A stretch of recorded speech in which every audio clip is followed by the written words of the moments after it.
مشفق متعطف لا ينتهي بالحصر ما أعطى.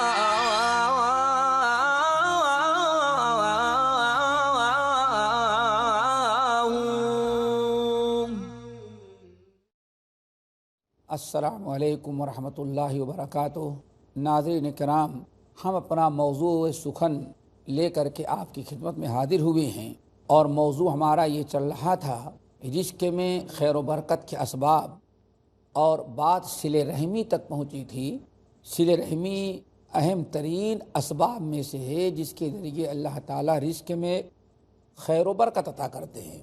نبی علیہ السلام رشتے ناطے کا اس قدر خیال رکھتے تھے کہ کتنے بھی دور کا رشتہ ہو جائے لیکن آپ اس رشتے کو باقی رکھنے اور پرانا سے پرانا رشتہ ہو ایسے رشتہ داروں کے ساتھ بھی صلہ رحمی کی تاکید کرتے تھے. چنانچہ صحیح مسلم کی ایک حدیث بڑی اہم اور بڑی تاریخی ہے، اس کو آپ حضرات کے سامنے ہم بیان کرتے ہیں تو سننے کے بعد آپ حضرات کو پتہ چل جائے گا کہ صلہ رحمی کے لیے قریبی ہی رشتہ ضروری نہیں ہے، کتنا بھی دور دراز کا پرانا رشتہ ہو لیکن رشتہ ہوتا ہے. ایسے رشتہ داروں کے ساتھ بھی صلہ رحمی کرنا ہمارے لیے ضروری ہے.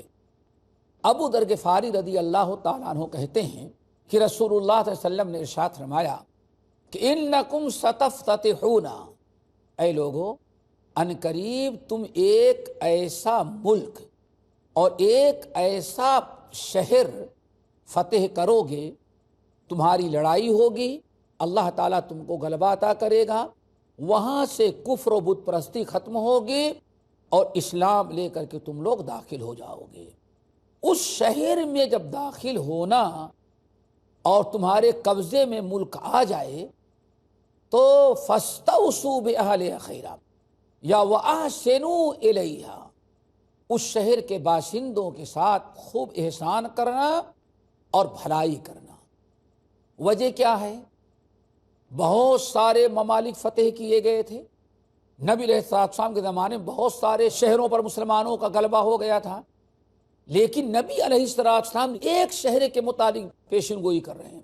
میرے دنیا سے جانے کے بعد ایک ایسے ملک کو تم لوگ فتح کرو گے، اس ملک کے باشندوں کے ساتھ خیر و برکت کا معاملہ کرنا، بھلائی کرنا، احسان کرنا. کیوں؟ فَإِنَّ لَهُمْ، چونکہ وہاں کے باشندوں کے لیے دو چیزیں ہیں. ایک تو یہ کہ تمہارے اوپر ان کا ذمہ ہے، نمبر دو وہ تمہارے رشتے میں ہیں، وہ رشتے میں ہیں، اور دوسری روایت میں آیا کہ وہ سسرالی رشتہ ہے.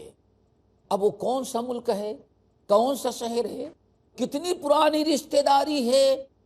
نبی علیہ السلام جس رشتے ناطے کو جوڑنے کا اور جن رشتہ داروں کے ساتھ بھلائی کرنے کا حکم دے رہے ہیں وہ کتنا پرانا رشتہ ہے، کون ہے وہ اب ذرا سمجھیں.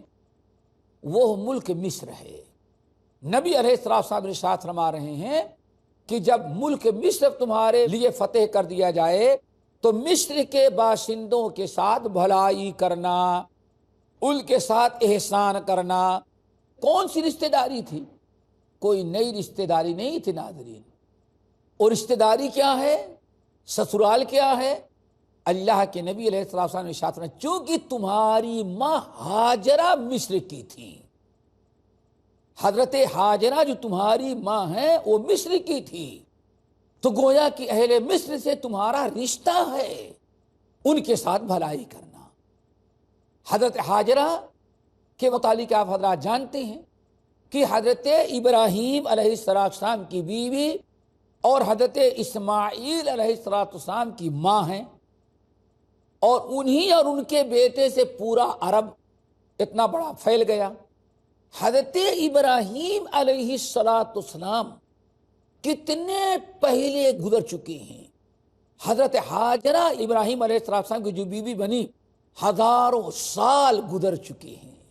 سال 2 سال نہیں، 3 سال نہیں، ہمارا رشتہ تو 2 پشت تک چلنا مشکل ہو جاتا ہے ناظرین.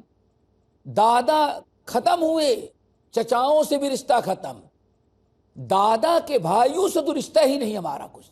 ذرا غور کریں، ہزاروں سال گزر گئے ابراہیم علیہ السلام کو شادی کیے ہوئے. حضرت ہاجرہ مصر کی ہیں، حضرت ابراہیم علیہ السلام کی بیوی ہیں، حضرت اسماعیل کی ماں ہیں. تو گویا کہ پورے عرب کا رشتہ مصر سے ہو گیا. نبی علیہ السلام اپنے صحابہ جو اہل عرب تھے ان کو وصیت کر رہے ہیں رشتے ناطے کا خیال رکھنا، صلہ رحمی کا خیال رکھنا. وجہ کیا ہے کہ حضرت ابراہیم علیہ السلام کی بیوی تمہاری ماں ہاجرہ مصر کی تھیں، اس لیے تمہارا ندیال لگتا ہے مصر. جب تمہاری کبھی جنگ ہو اور مصر پر تم نے غلبہ حاصل کر لیا، فتح حاصل ہو جائے، تو فوری طور پر تم لوگ وہاں کے باشندوں کے ساتھ، کیوں؟ تمہارے ننھیال کے وہ لوگ ہیں، تمہاری ماں حضرت ہاجرہ کے خاندان کے لوگ ہیں، اس لیے ان کے ساتھ رشتہ داری کا حق ادا کرنا، صلہ رحمی کرنا. اتنا پرانا رشتہ بھی اگر ہے تو اسلام یہ ہمیں کہہ رہا ہے کہ ہاں اس رشتہ داری کو قائم کیا جائے، اس رشتہ داری کا حق ادا کیا جائے، صلہ رحمی کی جائے، قطع تعلقی نہیں. اس لیے میں نے کہا پرانی سے پرانی رشتہ داری بھی ہو لیکن رشتہ ہوتا ہے، ہمیں رشتے کو باقی رکھنا ہے اور رشتہ داری سے کبھی بھی قطع تعلقی نہیں کرنا ہے. آئیے ذرا اور حدیثیں یا ان احادیث پر ہم غور کرتے ہیں جن احادیث میں نبی علیہ السلام نے بڑی تاکید کے ساتھ ہمیں حکم دیا ہے اور ہمیں پیشین گوئی کی ہے کہ اگر اپنے رزق میں، اپنے کاروبار، اپنے مال دولت، اپنے زندگی میں اگر برکت چاہتے ہو تو یہ اپنے رشتہ داروں کے ساتھ صلہ رحمی کرنا. اور ہم نے پہلے وعدے کر دیا ہے رشتہ دار دو قسم کے ہیں، ایک رشتہ داروں ہیں جو آپ کے ساتھ مل کے رہتے ہیں، دوسرے رشتہ داروں ہیں جو آپ سے قطع تعلقی کرتے ہیں. لیکن نبی علیہ السلام نے ہمیں حکم دیا ہے کہ دونوں قسم کے رشتہ داروں کے ساتھ حسن سلوک کیا جائے اور صلہ رحمی کی جائے.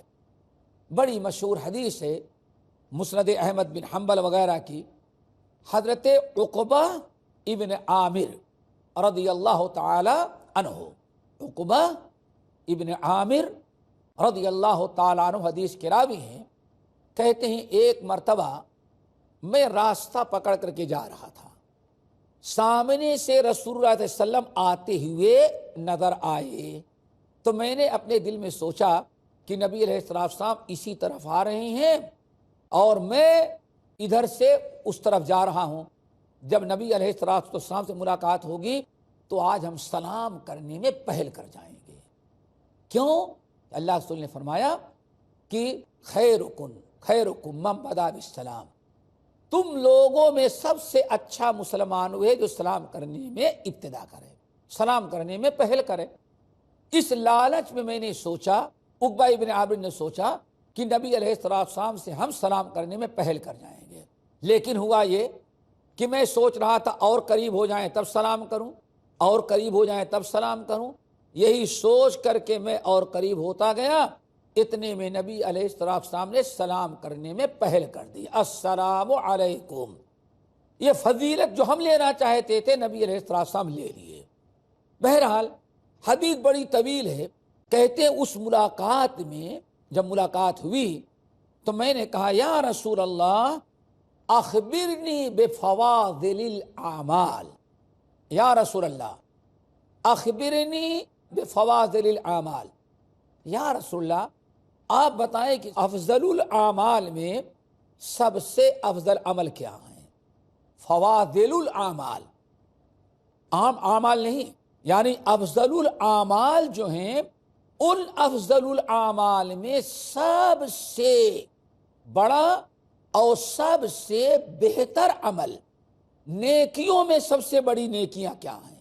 افضل الاعمال میں سب سے بہتر عمل تین ہیں، سل من قطعک واعط من حرمک واعف عمن ظلمک. اے عقبہ سب سے افضل اعمال یہ تین ہیں. نمبر ایک سل من قطعک، جو رشتے دار تم سے قطع تعلقی کرتے ہیں ان کے ساتھ بھی تم صلہ رحمی کرتے رہو۔ نمبر 2، وَأَعْطِ مَنْ حَرَمَكَ، اور جو لوگ تم کو نہیں دیتے ان کو بھی تم دیا کرو۔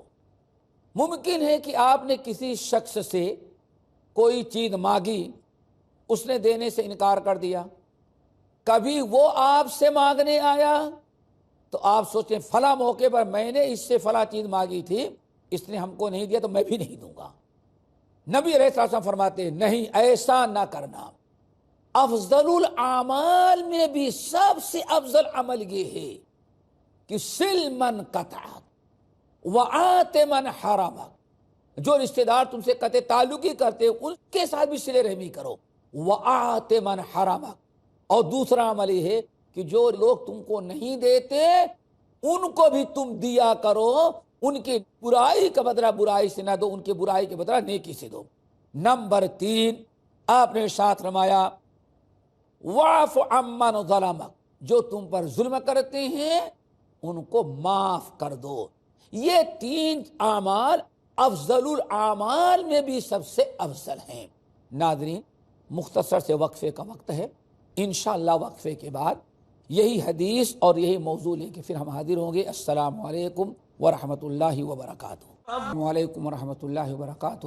ناظرین، وقفے سے قبل آپ حضرات سے گفتگو کر رہے تھے افضل الاعمال پر، کہ نبی علیہ السلام سے پوچھا گیا کہ یا رسول اللہ افضل الاعمال میں سب سے بڑا افضل عمل کیا ہے؟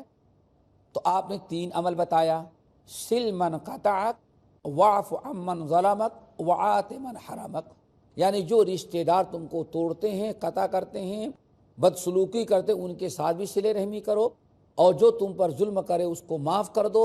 نمبر 3، جو تم کو نہیں دیتے ان کو دو۔ پھر اس کے بعد ان افضل الاعمال میں سب سے افضل اعمال، ان تینوں کا ذکر کرنے کے بعد آپ نے ارشاد فرمایا سنو اے لوگو، الا من اراد ان یمد فی عمرہ ویبسط لہ فی رزقہ، او کما قال علیہ السلام۔ اے لوگو، الا کا معنی ہوتا ہے سن لو غور سے، الا یہ تنبیہ کے لیے آتا ہے، غافل کو بیدار کرنے کے لیے۔ من اراد ان یمد لہ فی عمرہ ویبسط لہ فی رزقہ، تم میں سے جو انسان چاہتا ہے کہ اس کی زندگی کو اللہ تعالیٰ بڑھا دے، الا ومن احب ان یمد لہ فی عمرہ، جو چاہتا ہے کہ اللہ اس کے عمر میں اضافہ کرے اور اس کے عمر کو اللہ تعالیٰ خوب بڑھا دے۔ نمبر 2، جو چاہتا ہے کہ اس کے رزق میں اللہ تعالیٰ خوب کشادہ کر دے۔ یہ ہے ناظرین اس حدیث کے بیان کرنے کا مقصد۔ اللہ رسول فرما رہے ہیں تم میں سے جو انسان 2 نعمتیں چاہتا ہے، نمبر 1 اللہ اس کی زندگی میں برکت دے، زندگی کو خوب بڑھائے، اور نمبر 2 وَيُبْسَطَ لَهُ فِي رِزْقِهِ، اس کے رزق کو اللہ خوب کشادہ کر دے، رزق سے مالا مال، اللہ تعالیٰ رزق میں خوب برکتیں نازل کر دے۔ تم میں سے جو انسان ان دونوں باتوں کو چاہتا ہے کہ زندگی میں بھی برکت ہو اور ساتھ ہی ساتھ رزق میں بھی برکت ہو، تو آپ نے فرمایا فَلْيَصِلْ رَحِمَهُ، اس کا سب سے آسان طریقہ یہ ہے، سب سے بہترین ذریعہ زندگی میں اور مال میں، رزق میں برکت اور اضافہ اگر چاہتا ہے تو اس کے لیے ایک راستہ ہے، کیا؟ فَلْيَصِلْ رَحِمَهُ، اسے چاہیے کہ صلہ رحمی کرے، اپنے تمام رشتہ داروں کے ساتھ صلہ رحمی کرے، ان کے ساتھ احسان کرے، ان کے دکھ درد میں کام آئے، ان کی مشکلات میں حصہ بٹائے، ان کی پریشانی میں ان کا ساتھ دے۔ یہ ہے اصل میں سب سے بڑا سبب رزق میں خیر و برکت کا، کہ آدمی اپنے رشتہ داروں کے ساتھ صلہ رحمی کرے، ان کو اپنے سے جوڑنے کی کوشش کرے، ان کے ساتھ حسن سلوک اور ان کے ساتھ بھلائی کا معاملہ کرے، کبھی برائی کا معاملہ نہ کرے۔ یہ حدیث بڑی اہم ہے۔ یہاں صحیح بخاری اور مسلم کی بھی ایک حدیث ہے بڑی اہم، کہ اللہ رسول نے ارشاد فرمایا کہ من احب ان یبسط له فی رزقہ وینسأ له فی اثرہ فلیصل رحمہ۔ تم میں سے جو انسان چاہتا ہے، جو انسان پسند کرتا ہے کہ اللہ تعالی اس کے رزق میں برکت دے، اس کے زندگی میں برکت دے، تو اس کا صرف ایک راستہ ہے، کیا؟ فلیصل رحمہ، اس کو چاہیے کہ صلہ رحمی کرے، رشتہ داروں کے ساتھ بھلائی کرتا رہے اور انہیں جوڑنے کی کوشش کرے۔ یہاں ایک چیز اور یاد رکھیں، بسا اوقات ایک ہی حدیث کو، ایک ہی چیز کو بہت سارے صحابہ روایت کرتے ہیں، یعنی کسی ایک چیز کو ثابت کرنے کے لیے دسیوں حدیثیں ہوتی ہیں، دسیوں صحابہ سے مروی ہیں۔ اس کا مطلب یہ ہے کہ نبی علیہ السلام بار بار لوگوں کو یہ بات بتاتے رہے، یہ حدیث سناتے رہے، اور مقصد صرف یہ ہوتا تھا کہ اس طرح اس کو بار بار سننے کے بعد لوگوں میں عمل کا جذبہ پیدا ہوگا اور اس حدیث کی اور اس عمل کی اہمیت واضح ہو جائے گی۔ اس لیے صلہ رحمی سے رزق میں خیر و برکت ہوتی ہے۔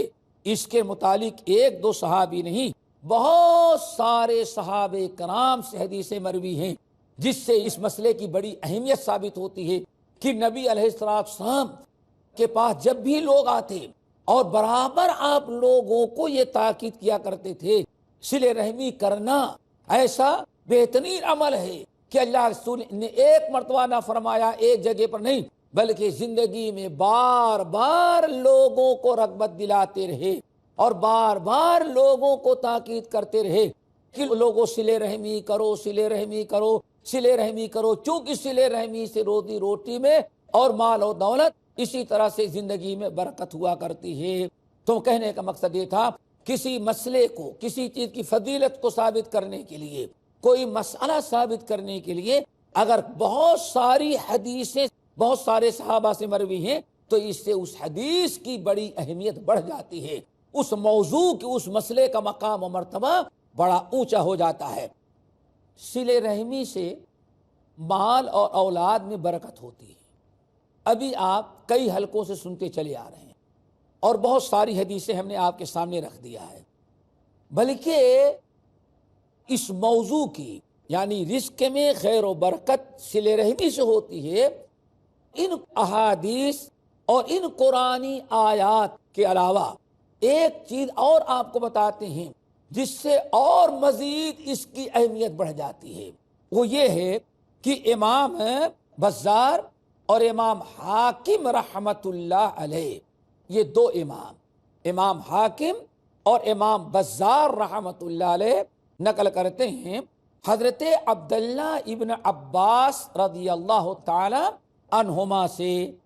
عبداللہ بن عباس رضی اللہ تعالی عنہما کہتے ہیں کہ قال رسول اللہ صلی اللہ علیہ وسلم مکتوب فی التوراۃ، مکتوب فی التوراۃ من احب ان یزاد فی عمرہ ویزاد فی رزقہ فلیصل رحمہ او کما قال علیہ السلام۔ عبداللہ بن عباس رضی اللہ تعالیٰ عنہما فرما رہے ہیں کہ اللہ کے رسول نے فرمایا، اے لوگو، تورات میں اللہ نے یہ لکھ دیا ہے، تورات میں اللہ نے یہ لکھ دیا ہے، اللہ اکبر، اس صلہ رحمی سے مال اور اولاد میں برکت ہوتی ہے، روزی روٹی میں برکت ہوتی ہے۔ یہ ایسا مسلمہ مسئلہ ہے کہ اللہ تعالیٰ نے تورات میں بھی اس کو لکھ دیا ہے۔